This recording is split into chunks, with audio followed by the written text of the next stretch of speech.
गृह मंत्री से पूछना चाहिए जाकर कि 2 लोगों की हत्या फिर एक बार हुई है। पुलवामा में हो गई, पहलगाम में हो गई, अब और इस जगह पर हो गई है। गृह मंत्री इस पद पर रहने लायक व्यक्ति अब नहीं है।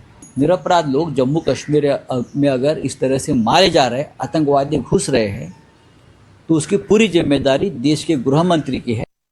कई लोग आप देखते होंगे कि वो बार बार एडवोकेट करते हैं कि पाकिस्तान से बात करें। यहाँ पे कुलगाम के अंदर जो देखिए बात करना कोई गुनाह नहीं है। बात ऐसे भी जो हमारी ट्रैक टू पॉलिसी है वो बात तो कर रहे हैं, वो बात करने में कोई हर्ज नहीं है। तो बात करनी चाहिए, बात करनी चाहिए, पाकिस्तान बात करनी चाहिए। या 56 इंच का जो सीना आपने संभाल के रखा है उसका इस्तेमाल करें या बातचीत करें।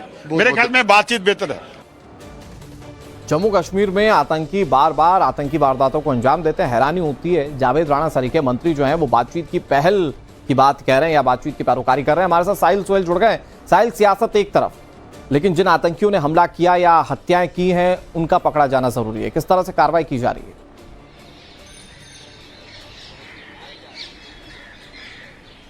देखिए, कार्रवाई जो है वो कल देर शाम से ही शुरू हुई थी। जब ये आतंकी वारदात जो है वो पेश आई थी, उसके बाद ही तुरंत सुरक्षा एजेंसियों ने पूरे इलाके को कॉर्डन ऑफ किया। एक तलाशी अभियान लगातार चलाया जा रहा है।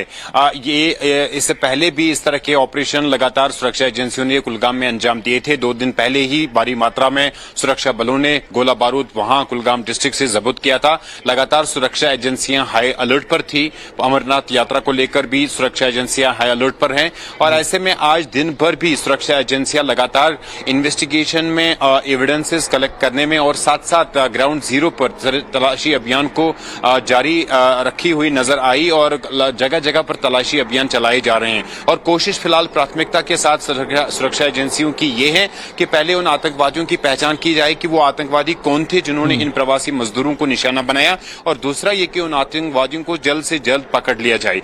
जम्मू कश्मीर के उपराज्यपाल मनोज सिन्हा ने कल ही सुरक्षा एजेंसियों को इस तरह के निर्देश दिए थे कि वो सख्ती से आतंकवाद के खिलाफ प्रहार करे, और आज भी एक बैठक हुई है जम्मू कश्मीर के उपराज्यपाल मनोज सिन्हा के साथ साथ जम्मू कश्मीर के बड़े तमाम अधिकारी उस मीटिंग में शामिल रहे। और उस मीटिंग में सबसे मतलब कोशिशें की जा रही हैं और जल्द से जल्द आतंकियों तक पहुंचा जा सके, उनका खात्मा किया जा सके, ये कोशिशें। शुक्रिया साहिल आपका हमारे साथ जुड़ने के लिए और तमाम जानकारी देने के लिए।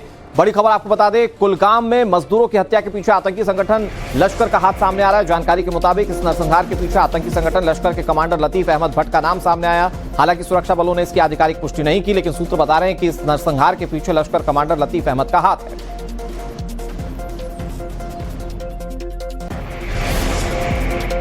इधर कुलगाम में 2 लोगों की हत्या की खबर जैसे ही छत्तीसगढ़ में मारे हुए लोगों के घर पहुंची, वहां पर मातम फैल चुका है। आतंकी हमले में मारे गए दीपक छत्तीसगढ़ के सक्ती जिले के रहने वाले थे। परिवार के साथ मजदूरी के लिए कुलगाम गए थे। दीपक रात्रे अपने पत्नी और एक मासूम बच्चे को पीछे छोड़कर गए। इसी तरह से भूपेंद्र मीना सारंगढ़ बिलाईगढ़ जिले के छुइया गांव के रहने वाले थे। मार कर हत्या कर दी गई है। इसके बाद में हमारे पूरे परिवार में, रात्रि परिवार में शोक की लहर है, गांव में शोक की लहर है। घटना की है, हम लोग जैसे ही जानकारी मिलते ही शासन प्रशासन और अधिकारियों से हमने घटना की जानकारी लेना चाहा, लेकिन अब तक जो जानकारी हमें मिल पाई है, आप सभी को बता दें कि 31 जुलाई की जो घटना हुई थी उसमें आतंकियों ने 2 नकाश, बताया जा रहा है कि 2 नकाश आतंकी थे जो हिंदू मुस्लिम पूछ करके गोली मारी थी।